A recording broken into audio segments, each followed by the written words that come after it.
So I had to end that stream and continue again.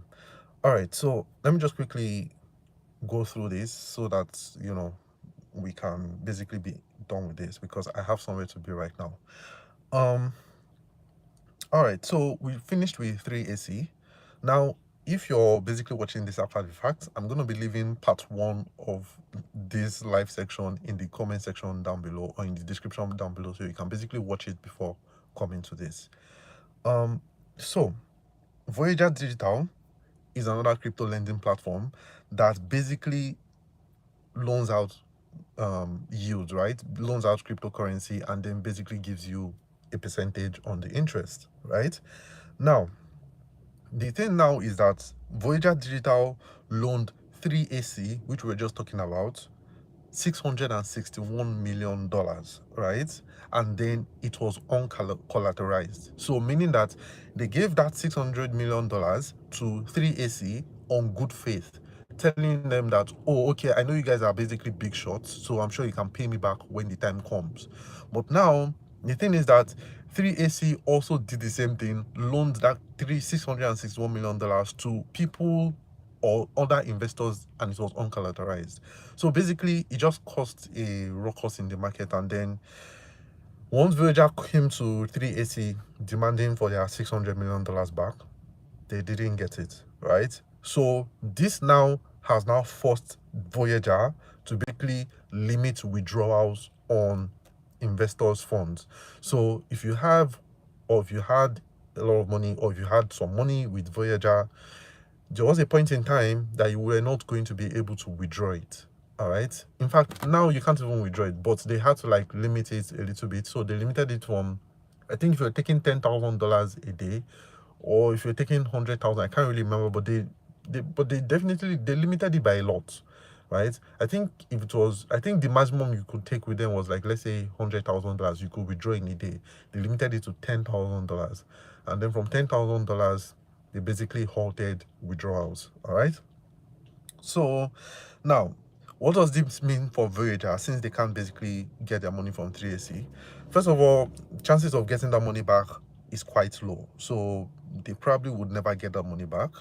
And then secondly, that money, a lot of it, based on what I've been talking to you guys about for this platform, is that money was customers' money. All right. So meaning that it was investors' money, people who were dropping the money on the platform to earn a yield from it. It was their money, and then now they can't get it back. And the money also was also a huge part of Voyager's balance sheet.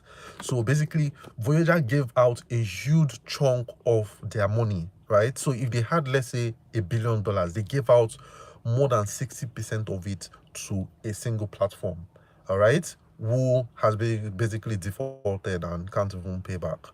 Now, basically, that now led to Voyager suspending withdrawals on the platform, and before they suspended withdrawals they reduced the amount you could withdraw from the platform. Now let me tell you guys something. If a platform is reducing how much money you can withdraw from it in a bear market, there's a huge chance that they will soon freeze withdrawals and you'll not be able to get your money out. So get your money out of it as fast as you can. All right. So now, another platform that has basically gone under as well is also another crypto lending platform. Mind you, all these things are happening within weeks of each other, right? So 3AC happened like a few weeks ago, Voyager not so long after that. Now, while all that was happening, another crypto platform as well, crypto lending platform, basically froze all withdrawals. Because why?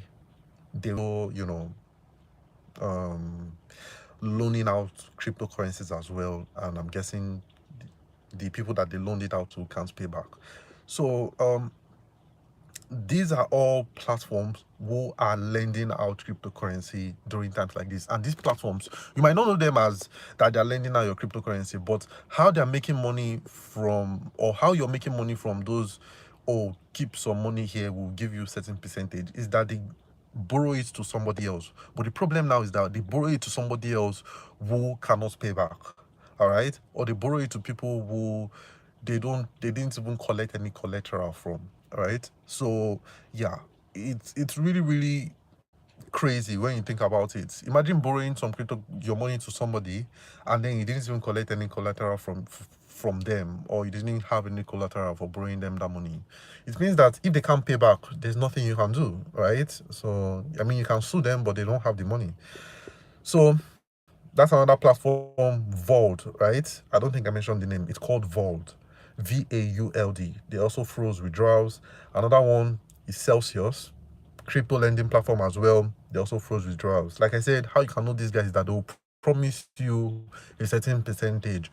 Oh, keep some money with us, and then we'll give you a much higher percentage. And you too, you want to do that, right? Because you want to make money. So, anyways, that is basically what that's about. Now, what does this mean, and what should you do? What should you do? All right. Now we're getting to the later part of it. Now, first thing you need to do is get your money out of these centralized platforms now. All right. So basically, any platform or any protocol at all that they told you to drop some money with, and then they'll give you a certain huge reward or something like that, get your money out of it, because they could be next. All right. You don't know who they've given the money to, and you don't know if those people that they're giving the money to can pay back or not. So get it out now before it's too late. Now, another thing you should also take into consideration is that any type of platform at all that you drop your money in, anything that makes you give out your cryptocurrency to somebody else, all right, it means that there's a huge chance that that cryptocurrency is gone. Remember, not your keys, not your coins. All right. So if your cryptocurrency is not in your private wallet, all right, where only you have access to, anything that makes you give it out to another platform, or anything that makes you hold it on a centralized platform, an exchange, a lending platform, an investment, or whatever it may be, all right, get it out, because anything that makes you give it to them, it means that it's in their possession, and if anything happens to them, you can't do anything about it. All right, so get that out. So don't keep cryptocurrencies on the exchanges or stuff like that. Like, even I know Binance is not going anywhere. I don't think Binance is like one of the cryptocurrencies that are like really up there. All right, hey, hello, sorry, a call came in and just disrupted the whole live, so I have to start another one again, but I'm almost done. So basically, I was just saying that you should get your money out of centralized cryptocurrency exchanges, and then things like even Binance, you should get your money out of it. All right. So because if Binance today starts freezing withdrawals, or stopping people from withdrawing money, or reducing how much people could withdraw from the platform, there's nothing you can do about it. I mean, yeah, you scream and scream. And Binance, I'm sure we tried our best to pay your money back, just like every other exchange here that I've just mentioned, right? I'm sure they'll try to want to pay your money back, but if there's nothing they can do, there's nothing they can do. All right. So these are things you should think about. Now, I'm not saying that Binance is going to zero. I'm not saying that KuCoin is going to zero, but I'm just saying that holding your cryptocurrency on centralized exchanges, you should form the habit of sending that money out to your private wallet. If you buy Bitcoin today, send it out. Or if you buy Cardano today, if you buy USDT today, anything you want to buy, send it out to your private wallet. Now, what is the safest thing you could do? All right, what could you do, especially in times like this? All right, you want to hold staking cryptocurrencies. All right, now I've made a video about this already. I made 2 videos, in fact, about how staking is the best passive income, or is the new best passive income of the 21st century. All right, so if you don't watch that video, I'm going to have it in the description below. Just go watch it. I basically talk about things like this, staking cryptocurrencies.